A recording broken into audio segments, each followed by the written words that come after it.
Love story. दो college student जो एक दूसरे को देख के ही बर्दाश्त नहीं कर पाते हैं, अचानक उनके बीच वन नाइट स्टैंड हो जाता है और फिर उनकी दुश्मनी और बढ़ जाती है। लेकिन साथ ही दोनों को एक दूसरे से प्यार भी होने लगता है, जो कि एक्सेप्ट करना दोनों के लिए मुश्किल होता है।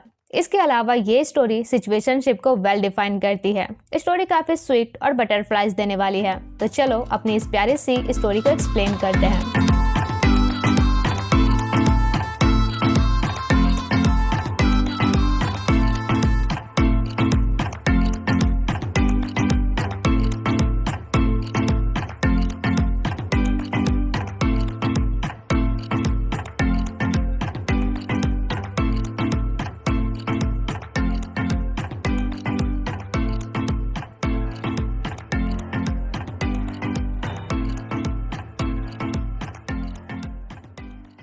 कहानी की शुरुआत में हमारा बॉटम मेन लीड मार्क अपने कॉलेज के एक सीनियर को अप्रोच कर रहा होता है, जिसका नाम बार था। बार उसे कोई वैल्यू नहीं देता है क्योंकि बंदा ऑलरेडी सेट था।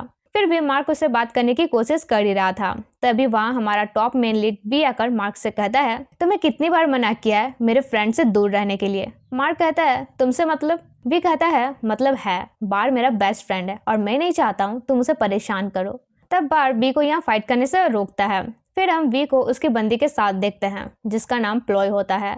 वो उसे आज रात साथ में डिनर करने कहती है, मगर वी का ऑलरेडी अपने फ्रेंड के साथ पार्टी प्लान था। तो कहता है, डिनर तो साथ नहीं हो पाएगा, पर प्रॉमिस आज रात जल्दी तुम्हारे प्लेस आऊंगा।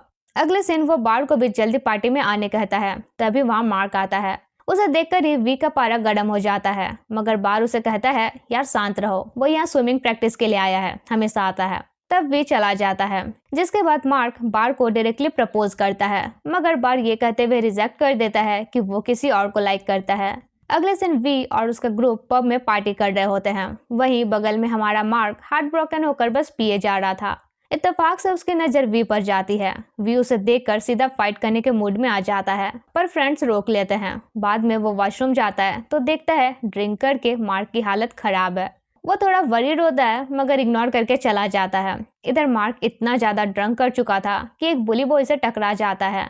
वो लोग उसे मारने पर उतर जाते हैं। तभी वहां से वी गुजर रहा था तो उसकी तरफ से माफी मांगते हुए उसे बाहर तक ले जाता है। फिर कहता है, अब बाहर में जाओ, मैं चला, मेरी बंदी वेट कर रही है। लेकिन मार्क इतना ज्यादा टल्ली था कि वी तरस खाकर उसे अपने घर ले जाता है। मार्क उसे बार समझकर चिपकने लगता है। इरिटेट होकर वो साइड तरफ जाता है और प्लॉय को कॉल करके बताता है कि सॉरी, आज तुम्हारे डॉर्मेट्री नहीं आ पाऊंगा, मैं घर आ गया हूँ। प्लॉय गुस्सा से कॉल कट कर देती है। इससे वो काफी फ्रस्ट्रेट हो जाता है। वही मार्क बार समझकर उसे चिपका ही रहता है। कहता है, बस एक बार मेरे साथ नाइट स्पेंड कर लो, और उसे फोर्सफुली बेड पर पुश करता है। वे मना करता है कि बस करो, तुम ड्रंक हो, लेकिन मार्क इंटीमेसी के लिए रिक्वेस्ट करने लगता है। तब वी से भी होल्ड बैक नहीं होता और दोनों का वन नाइट स्टैंड हो जाता है। सुबह जब मार्क की नींद खुलती है तो वी को सामने देखकर हैरान रह जाता है। वी उसे टीज करता है, लास्ट नाइट कैसा रहा वाइफी। मार्क गुस्सा से उसे पंच मारने वाला होता है कि वी उल्टा उसे पकड़ लेता है। मार्क जल्दी से उसके घर से निकलने लगता है। वी उसे रोकता है, जिस पर मार्क कहता है, अब क्या ड्रामा के हीरो की तरह मुझे ब्रेकफास्ट के लिए बोलोगे?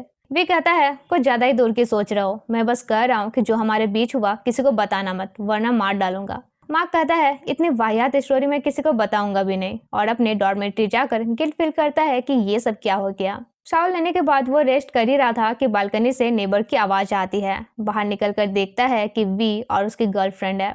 वो वी को टोंट मारता है तो वी भी उसे टोंट मारता है और प्लॉय को बताता है कि ये उसके फैकल्टी का जूनियर है।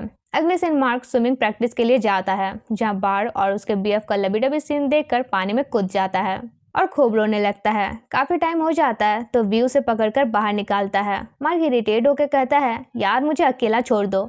वी भी इरिटेट होता है कि एक तो उसकी